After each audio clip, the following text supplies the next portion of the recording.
Salam değerli şagirdler, bugünlərin biz birinci hissə yeni test toplusundan situasiya məsələlərindən bir neçəsinə baxacağıq.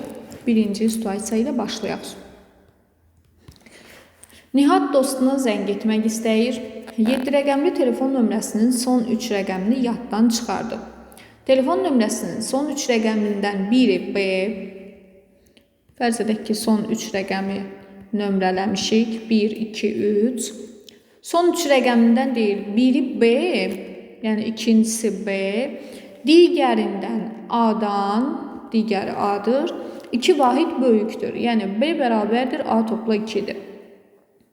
O birisindən isə, yəni C-dən 3 vahid kiçikdir. 3 vahid kiçikdirsə, deməli C B-dən 3 vahid böyükdür.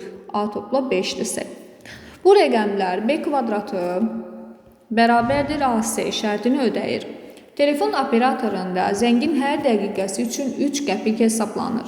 10 dəqiqədən artıq danışan abunəçi üçün ümumi danışıq haqqının 10% qədər güzəşt tətbiq edilir. Birinci sualda deyir ki, yaddan çıxan rəqəmləri tapın. Biz bunun üçün nə edəcəyik? Məsələnin içərisində bizə verilmişdir ki, B kvadratı bərabərdir, AC şərti ödənir. B-nin əvəzinə A topla 2 yazaq. A topla 2 kvadratı bərabərdir. A vurulsun. C-nin də əvəzinə A topla 5. A kvadratı üstəgəl 4A üstəgəl 4 bərabərdir. A kvadratı üstəgəlsin 5A. Hər iki tərəfdən A kvadratları islah olundu. Mənfi A birbaşa yazaq. Mənfi A bərabərdir mənfi 4-ə. A bərabərdir 4. Deməli, yaddan çıxan birinci rəqəm 4, ikinci rəqəm 6, üçüncü rəqəm isə 9-dur. 4, 6, 9. İkinci sualımıza baxaq. Telefon nömrəsinin son 3 rəqəminin əmələ gətirdiyi ədəd 4-ə qalıqsız bölünür. Son 3 rəqəmin əmələ gətirdiyi ən böyük ədədi tapın. Ən böyük dediyinə görə bu 900 ilə başlamalıdır. Yəni, yüzlüklər mərtəbəsinin vahidi 9 olmalıdır. Ya 946-dır, ya da 964-dür. 46 ola bilməz, çünki 4-ə bölünməyəcək son 2 rəqəm. Ona görə 964 olacaq. İkinci sualımızın cavabı. Üçüncü suala baxaq. Dostuna zəng edən Nihat onunla 20 dəqiqə fasiləsiz danışmışdır. Danışıq xərcini qəpiklə hesablayın. Məsələnin içərisində bizə verilmişdir ki, deməli, telefon operatorunda zəngin hər dəqiqəsi 3 qəpikdən hesablanır. 10 dəqiqədən artıq danışan abunəçi ümumi danışıq haqqının 10% qədər güzəşt əldə edir. Deməli, Nihat dostu ilə 20 dəqiqə danışıbsa, ümumi Nihatın xərci 20 vurulsun 3 bərabər 60 qəpikdir. Amma o 60 qəpik ödəməyəcək. Çünki 10 dəqiqədən artıq danışıbdır. 10% güzəşt əldə olunacaq ona. Deməli, ya 60-ın 10%-ni tapıb 60-dan çıxmalıyıq, ya da birbaşa ilə 60-ın 90%-ni tapmalıyıq. 60-ın 90%-ni tapsaq, cavab edəcək 54 qəpik. Deməli, üçüncü sualımızın da cavabı 54 qəpik. Dördüncü situasiyaya baxaq. 9-cu sinif şagirdlərinin ekskursiyaya getmələri üçün avtobus sifariş edildi.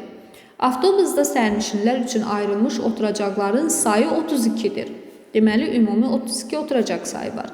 Ekskursiyaya şagirdlərlə yanaşı sinif rəhbəri və bir bələdçi gedir. Deməli, həm şagirdlər, tutaq ki, x saydadır, sinif rəhbəri, bir nəfər və bir nəfər də bələdçi. Bələdçi də bir nəfər. Avtobusda bütün oturacaqlar dolur.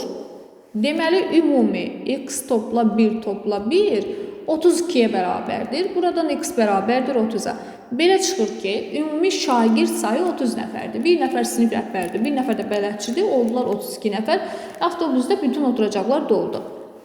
İndi bu x nəfərin, x şagirdində həm oğlanlar var içərisində, həm qızlar. Tutaq ki, A sayda oğlandır, B sayda qızdır.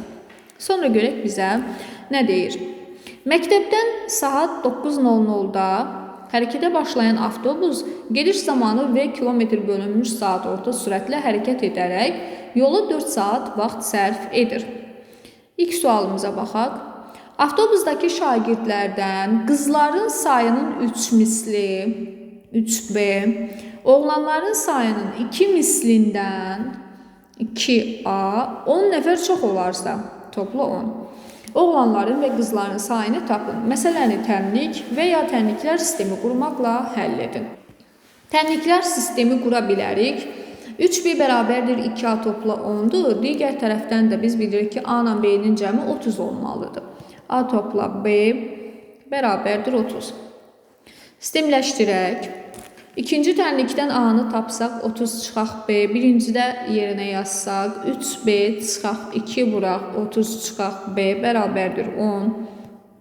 3B çıxaq 60 üstə gəl 2B bərabərdir 10. 5B bərabərdir 70, B bərabər 14. B qızların sayıdır, deməli 14 qız var, ümumi 30 şagird idi. Demək ki 16 da oğlan var. Birinci məsələmizin cavabını artıq aldıq. İkinci məsələyə baxaq, yəni ikinci suala. 2 qız, 8 oğlan, sinif rəhbəri və bələdçi əvvəlcədən avtobusda əyləşmişdir. Deməli, ən əvvəldən bütün şagirdlər əyləşməmişdən öncə avtobusda 2 qız, 8 oğlan, 1 sinif rəhbəri və 1 bələdçi əyləşiblər. Demək ki, ümumi 12 nəfər artıq öncədən əyləşib. Yerdə neçə nəfər qalıb? Axı, ümumi 32 nəfər idilər. 20 nəfər qalıb. Düzdürmü? İndi bu 20 nəfərin qalanları hamısı şagirddir. Çünki 1 nəfər sinif rəhbərdir, o əvvəlcədən əyləşib, eləcə də bələdçi. Qalan hamısı şagirdlərdir.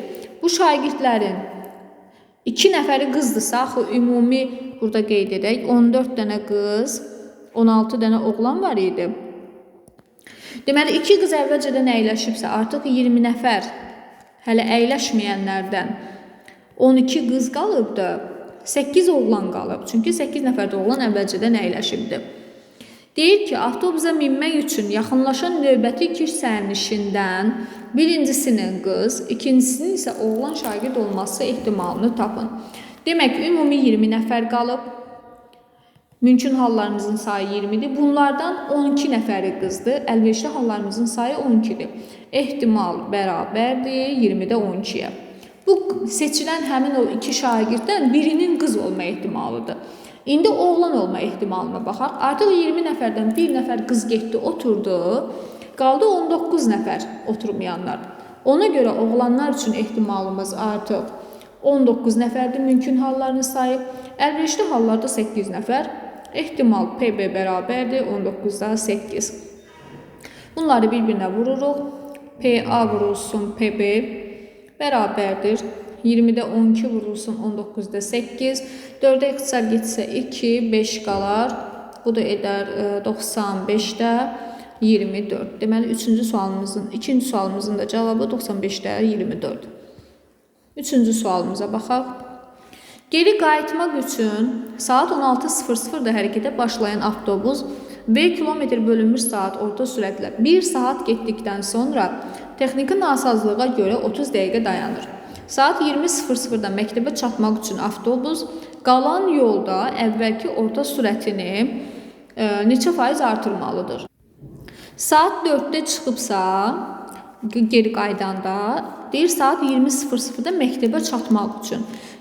Saat 4 tamamdan, yəni 16:00-dan 20:00-a qədər 4 saat vaxt gedir. Deməli, avtobus 4 saat yolda olmalıdır ki, məktəbə çatsın.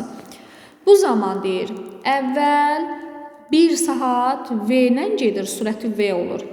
Sonra texniki nasazlığa görə 30 dəqiqə dayanır. Daha sonra yenə 20:00-da gedib ora çatmaqdan ötürü, yəni 4 saatın tamamında çatmaqdan ötürü artıq o məcburdur ki, belə deyək də, sürətini artırsın ki, növbəti dəfə o yolda itirdiyi 30 dəqiqəni, yəni yolda ləngidiyi 30 dəqiqə vaxt itsin. Elə olsun ki, yenə 4 saatda getsin, çatsın. Çünki sürətini artırmasa, artıq o 4 saat yarıma çatacaq da və yaxud da 4 saat 30 dəqiqəyə çatacaq. Çünki yolda 30 dəqiqə ləngiyib, axı həmin o ləngimə vaxtı o tərəfdən üstünə gəlmək lazımdır. Amma bizə deyir ki, yenə 20:00-da çatsın. Buna görə o məcburdur ki, artıq 30 dəqiqə ləngiyəndən sonra növbəti dəfə hərəkətə başlayanda o sürətini artırsın. Amma nə qədər artırıb onu bilmirik. Elə bizdən onu istəyir ki, o sürətini neçə faiz artırmalıdır ki, yenə 20:00-da məktəbə çatsın. İndi məsələnin əvvəlinə qayıdaq. 9:00-da hərəkətə başlayan avtobus 4 saat deyil yolda olurdu. 9:00-da V sürətlə 4 saata gedib çatacaq, deməli 13:00-da, düzdürmü? 4 saat yolda olacaq. 4 saat yolda olacaqsa bunun getdiyi yol S bərabərdir VT düsturuna görə 4 vurulsun V şəklindədir. Düzdürmü? İndi yenə qayıdaq 3-cü suala. Birinci saatda deyil V kilometrlə gedib, kilometr bölü saatla gedib. Deməli getdiyi yol qrafikdə lap çəkə bilərik, daha doğrusu şəkildə çəkib göstərə bilərik. Fərz eləyək ki, bura A məntəqəsi, bura M məntəqəsidir. A-dan çıxıb V sürətlə 1 saat gəlib. O zaman bunun getdiyi yol olacaq 1 vurulsun V. Sonra 30 dəqiqə dayanıb, bu dəqiqədə artıq mən bunu saata çevirməliyəm. 30 dəqiqə 1 saatın yarısıdır, yəni 0,5 saat deməkdir. V üstə gəl 0,5 bərabərdir. Hələ bərabərimizi qoymayaq. Deməli, V üstə gəlsin 0,5. Artıq bu başladı hərəkətə, düzdürmü? Yəni, hərəkətə başlayıb B məntəqəsinə getməlidir. Bunun bura qədər, nə qədər vaxtı getdi? 1 saat, tutalım C məntəqəsinə qədər gəlmişdi. Yarım saat burada gözlədi. Bu oldu 1,5 saat. Geridə qalan yolu getmək üçün onun 2,5 saat vaxtı qalıb. Yenə 4 saatın tamamında çatmalıdır da, düzdür? 2,5 saat vaxtı qalıb və o 2,5 saatı hansı sürətlə gedib biz onu bilmirik. Tutalım ki, X sürəti ilə gedibdir. Yəni artıq sürətini artırıbdır. Bunun üzərinə gəlməliyəm. Növbəti getdiyi yolu, yəni 2,5 X-ı bərabər olmalıdır yenə ümumi yolun uzunluğuna. Çünki A-dan B-yə ümumi yolun uzunluğu elə B-dən A-ya olan ümumi yolun uzunluğuna bərabərdir. Biz də ümumi yolun uzunluğunu 4V təyin eləmişdik. Deməli, bərabərdir 4V-yə. Burada bu 0,5-i niyə yazdım? Üstə gəldi, onu şifahi hesablamışdım. Deməli, V üstə gəlsin 2,5X bərabərdir 4V-yə. Buradan alırıq ki, 2,5X bərabərdir 3V-yə. Biz X-i tapmaq istəyirik ki, görək sürətini o nə qədər artırıb. X bərabərdir 3V-ni bölürük 2,5-ə. 3 bölək 10-da 25. Bu da 3 bıraq 25-də 10. Bu etdi 25-də 30. 5-də 6. 1,2. Deməli, X bərabərdir 1,2V-yə. Aha. İndi bizdən amma istədiyi nədir? Onun orta sürətinin neçə faiz artmağı. Deməli, bu əvvəlcə V ilə gedirdi. Saatda V kilometrlə gedirdi. Bu bizim üçün 100% idi. Sonra yenə 4 saatin tamamında gedib çata bilmək üçün sürətini artırdı. 1,2V elədi. Bu artıq bizim üçün X deməyək, tutalım K faizdir. Çarpaz vursaq VK bərabərdir 1,2V vurulsun 100. Hər iki tərəfdən V'lər ixtisar getdi. K bərabərdir 120%. Demək, V kilometr bölünmüş saat sürətlə gedəndə 100% idi. 1,2V kilometr bölünmüş saat sürətlə gedəndə 120% oldu. Aradakı artım nə qədərdir? 20%. Deməli, o sürətini 20% artırmalıdır. 10-cu suala baxaq.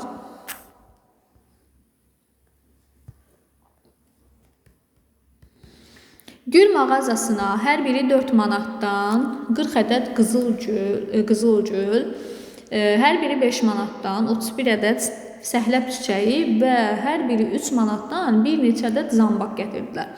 Deməli, 4 manatdan 40 dənə qızılgül.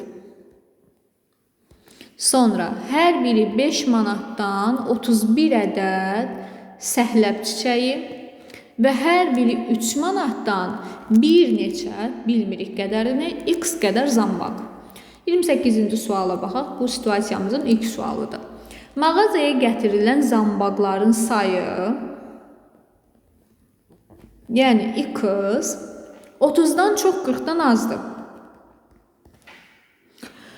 Zambaqların hamısını istifadə etməklə həm hər birində 5, həm də hər birində 7 ədəd olmaqla zambaq buketi hazırlamaq olar. Bu cümlədən nə başa düşürük? Yəni zambaqların sayı elə bir saydadır ki, biz onları 5-5 də bağlaya bilirik buketlərdə, 7-7 də bağlayırıq. Bu zaman nə 5-5 bağlayanda artıq zambaq qalmır və yaxud da 7-7 bağlayanda da artıq zambaq qalmır. Buradan başa düşürük ki, deməli zambaqların sayı 5 ilə 7-nin əkobudur və 30 ilə 40 arasında yerləşən əkobudur.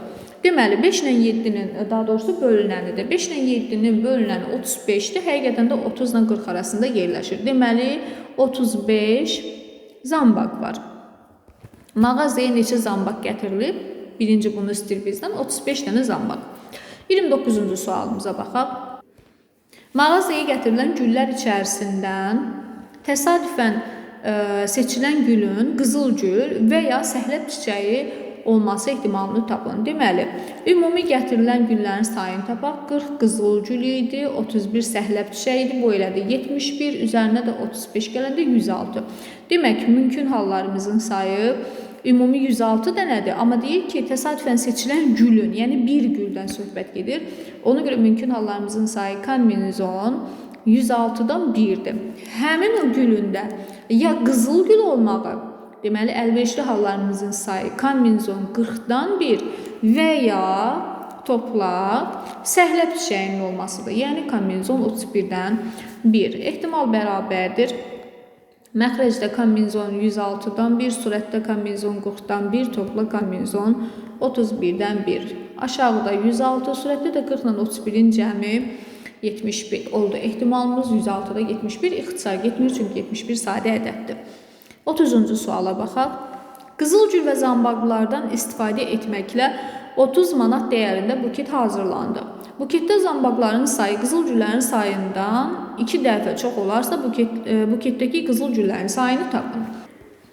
Deməli deyir ki, qızıl gül və zambaqlardan istifadə etməklə. İndi hərəsindən nə qədərdir bilmirik. Tutaq ki, X qızıl gül istifadə olunub, Y-də zambaq istifadə olunub.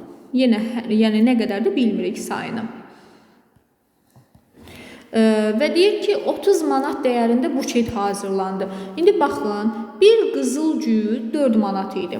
İndi X dənə qızıl gül götürmüşüksə, yəni buradakı məbləğ 4X-dir.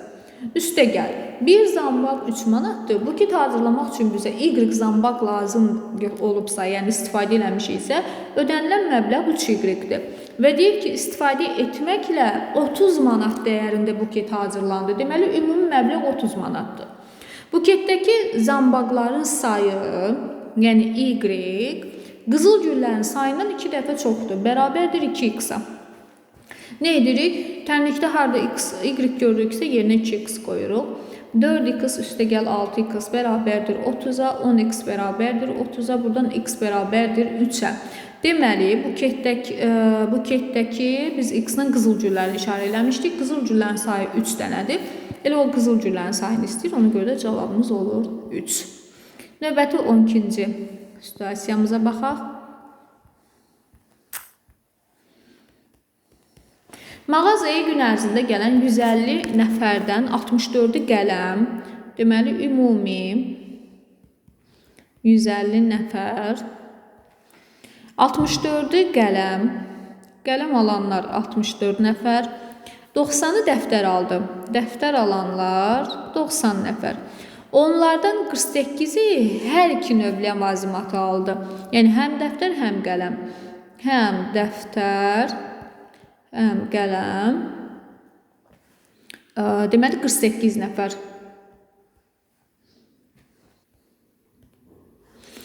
34-cü sualda görək nə deyir? Deyir, neçə nəfər mağazadan nə qələm, nə də dəftər aldı? Deməli, ümumi 150 nəfər gəlmişdi. 64 nəfər qələm alıb, 90 nəfər dəftər alıb. Həm dəftər, həm qələm alanlar da 48 nəfərdir. Bu hissəni gəlin çoxluqla əvəz eləyək. Qələm alanların sayını, ümumiyyətlə qələm alanların çoxluğunu Q hərfi ilə göstərsək, onda NQ, yəni qələm alanlar 64-dür. Dəftər alanlar ND bərabərdir 90-dır. Hər ikisini alanlar bu kəsişməni göstərəcək. N, GD kəsişməsi bərabərdir 48-dir. Onda biz qələm və dəftər alanların ümumi sayını tapa bilərik. Mən ümumi mağazaya girənləri demirəm. Dəftər və qələm alanların ümumi sayını, yəni N, G birləşmə D bərabərdir. 64 ilə 90-ı toplayıb 48-i çıxarıq. O da bərabər olacaq. Deməli, bu edəcək 4, 15, 154 çıxılsın 48, 6, 106. 106 nəfər dəftər və qələm alanlar bir yerdə cəm şəkildədir. Ümumi də mağazaya 150 nəfər girmişdir. Deməli, 150 nəfərdən biz çıxmalıyıq 106 nəfəri, düzdürmü? Bu olacaq 44 nəfər. 44 nəfər nə qələm almayıb, nə də dəftər almayıb. Ümumiyyətlə mağazaya giriblər, başqa bir şeylər alıblar. Aydındırmı? Sonra deyir ki, Eyler-Venn diaqramında növlər üzrə təsvir edin. Təsvir eləsək, deməli, bu olsun qələm alanlar, bu olsun dəftər alanlar, bu da hər ikisini alanlardır. Hər ikisini alanları bilirik ki, 48 nəfərdir. Qələm alanlar 64 nəfər idi, amma həmin o 64 nəfərin içində 48 nəfər elə dəftər də alanlar idi. Yəni, təkcə qələm alanları tapmaqdan ötürü biz 64-dən 48-i çıxmalıyıq. Bu da edəcək 6, 16 nəfər. Təkcə dəftər alanları tapmaqdan ötürü dəftər alanlardan, yəni 90 nəfərdən 48-ni çıxmalıyıq. Bu da olacaq 42 nəfər. 35-ci sualımıza baxaq. Yalnız bir növ ləvazimat alanlar mağazaya bütün gələnlərin neçə faizini təşkil edir? Yalnız bir növ ləvazimat alanlar, deməli 16 nəfər yalnız qələm alanlar idi, 42 nəfər də yalnız dəftər alanlar idi. Deməli, bir növ alanlar ikisi bir yerdə, 16 üstə gəlsin 42 olacaq, bu da eləyəcək 58. Deyir, indi bir növ alanlar, yəni 58 nəfər, bütün gələnlər neçə faizidir? 58-i böləcəyik 150-yə, ümumi 150 nəfər gəlmişdi. Vuracaq 100%-ə, sıfırlar getdi. 5-ə ixtisar aparsaq 3, 2 qalacaq. Bu da olacaq 3-də 16, 116. Bu da edəcək 3 dəfə, deməli 26-da da 8 dəfə, 38 tam 3-də 2 nəfər. Daha doğrusu 38 tam 3-də 2%. 36-cı suala baxaq. Gün ərzində mağazaya gələn ixtiyari bir nəfərin yalnız dəftər alması ehtimalını tapın. Yalnız dəftər alanlar 42 nəfər idi. Deməli, əlverişli hallarımızın sayı 42-dir. Deyir ki, ixtiyari bir nəfərin bütün mağazaya gələnlərdən yalnız dəftər alması ehtimalını tapın. Mümkün hallarımızın da sayı 150-dir. Ehtimal olacaq 150-də 42.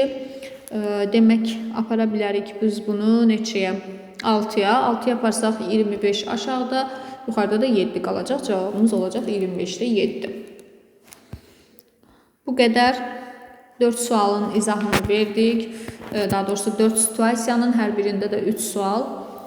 Ümid edirəm ki, faydalı oldu. İnşallah çalışacağım ki, növbəti dəfələrdə də digər sualların izahını paylaşım.